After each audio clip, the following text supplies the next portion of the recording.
All right, guys, we are almost done with Tuesday of Holy Week with day 3. This is the last video for the day. And to end our day, we are actually going to look at our Mother Mary. So I've asked my friend Alex to do this talk. Alex is a first grade teacher and she lives in Wichita. And she's going to talk about Mary and maybe her experience during Jesus's passion at the foot of the cross and what we can learn from that. And then following that, my friends Phil and Francois are going to talk to you a little bit, and they're going to give you some really good just like life questions to think about as you finish this last week of Lent. And then to wrap it up, we are going to pray and examine together at the end. All right, folks. This Holy Week is going to look a lot different for us this year. There is not much we have control over.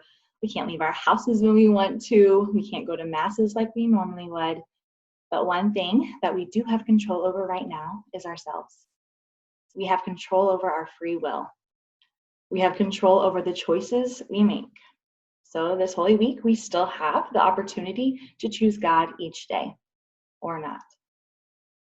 The one person we have to emulate in these choices who chose God in every moment of her day, especially during Holy Week, is Mary. So, as we enter into this Holy Week, I want to invite us to pray and reflect, like Mary did, in her experience at the foot of the cross, in her experience of the Passion, choosing God's will the whole time. This is what Mary experienced at the foot of the cross. At the foot of the cross, Mary is gazing up at the very moment when forgiveness is being won for us. When her son is completely offering himself out of love, she is watching, experiencing, and feeling all that he felt in her heart. At the foot of the cross, Mary burns for love of us, who Jesus suffered and died for. She commits, she's all in with her son's mission, this unquenchable desire for each of us to know that we are God's first choice. At the foot of the cross, Mary shares in the death of her son, in his death that saves us from hell, in his death that gains forgiveness for us. As her son is offered up on the cross, it is the most painful point she has experienced. And in that moment, she accepts it as the will of God. In doing that, she is giving us the gift of forgiveness on the cross. At the foot of the cross, Mary becomes for all people the mother of forgiveness. She follows the example of her son, who forgives those who are killing him. Our sins that hurt Jesus cause Mary pain too. She forgives us who hurt her son. At the foot of the cross, Mary was the first person to hear Jesus' cry, "I thirst."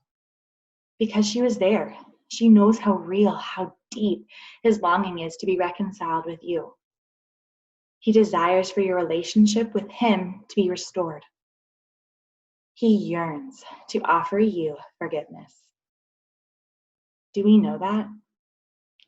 Do we feel that as deeply as Mary did? Ask her to teach you. Her role is to bring you face to face with the love and mercy found in the heart of Jesus crucified. The forgiveness offered by Jesus on the cross and by Mary at his feet. This forgiveness knows no limits. There is no other way. This is what Mary experienced at the foot of the cross. In each moment, in each pain, she remained. She remained with Jesus. And that's what we're being asked to do this Holy Week. Hello, I'm Phil, and this is my wife Maureen, and we're here to help you with your retreat reflections. Happy Holy Week. So first of all, we're so honored that we were asked to help out with this, but something we were thinking of is how to apply Holy Week on more of a personal level this week. And so in the time that everyone's experiencing, what a weird time, first of all, and it's so unique in that this is such a shared experience for everyone. And something that I've been thinking a lot about is, what do I have control over? And where does that start? And so what we know is, like, we have control over ourselves right now, and that's truly it. Like, we have a lot of restrictions on even leaving our house or doing anything like that. And so one thing that I would encourage you to be curious about is awareness, self-awareness of your thoughts, of how you're feeling. Like, what's your attitude going into Holy Week this week? Are you coming with like, oh, well, we can't even experience this in full because of the limitations placed on our society, or just kind of being aware of like, what am I bringing to this week? Go, Phil. Oh, okay. Well, I guess as it relates to forgiveness, so I've been doing Exodus 90, which has got about a week left on it. It's a program for 90 days of, trying to shut out the noise of the world. So, limited use of electronics and, additional fasting and really trying to filter out a lot of the extras of life to backfill it with more prayer life. So trying to get an hour worth of prayer and spiritual reading and things in for the day. When part of the program is, obviously taking time to pray and reflect and do an examination of conscience. And so when you're constantly thinking about, when you think about your day and reflecting on where you failed, and asking for forgiveness from God, but also at the same time, part of it is being grateful for what you have. So I think if you combine the two and you're thinking about always how grateful you are, but also thinking about and asking God for forgiveness for where you failed, it's easier to forgive others when something happens to you. So we, the Francois, are wishing you a happy Holy Week. It's weird. It's a weird time right now.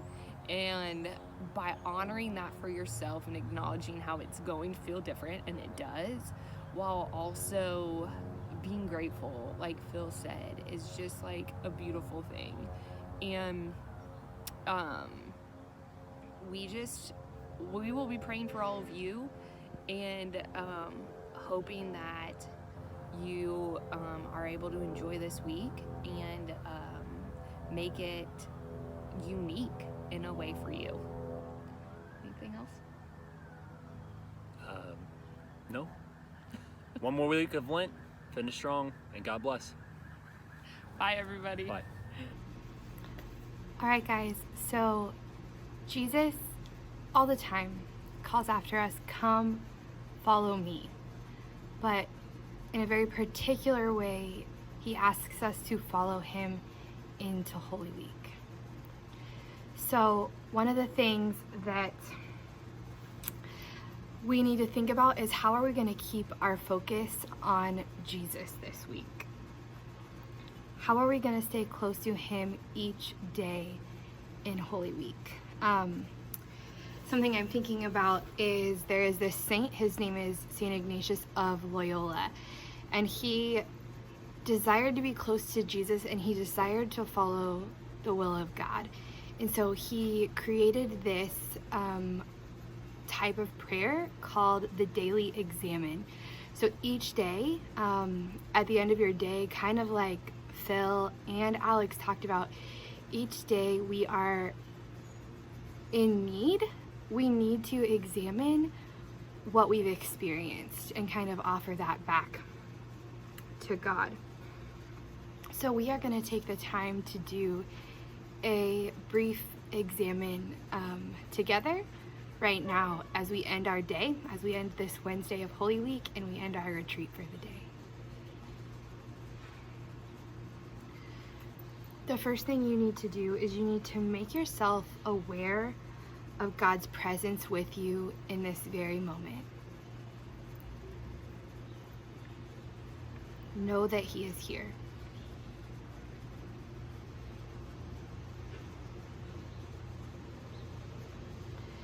The second thing you're going to do is you're going to take the time to think through your day. Think through the day that you just had, what you did, who you encountered, what you experienced. Look back on your day with gratitude,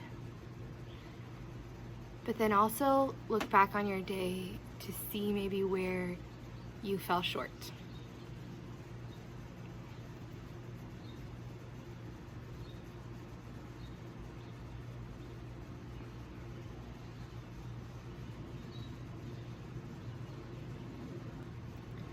The third step is to reflect on how looking back at your day has made you feel. How are you responding to your day emotionally? Are you exhausted? Are you overjoyed? Are you sad?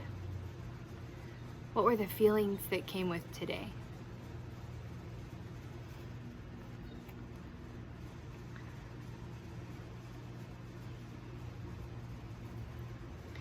The fourth step is to choose one thing from your day to pray from.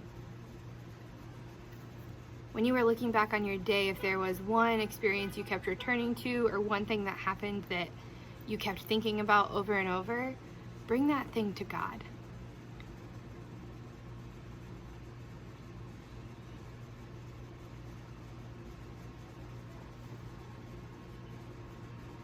And the last step before you go to bed is to look to tomorrow. Resolve to be better, to fix the things that were broken from today, to keep the things that were good and true and beautiful and brought joy to you and to others.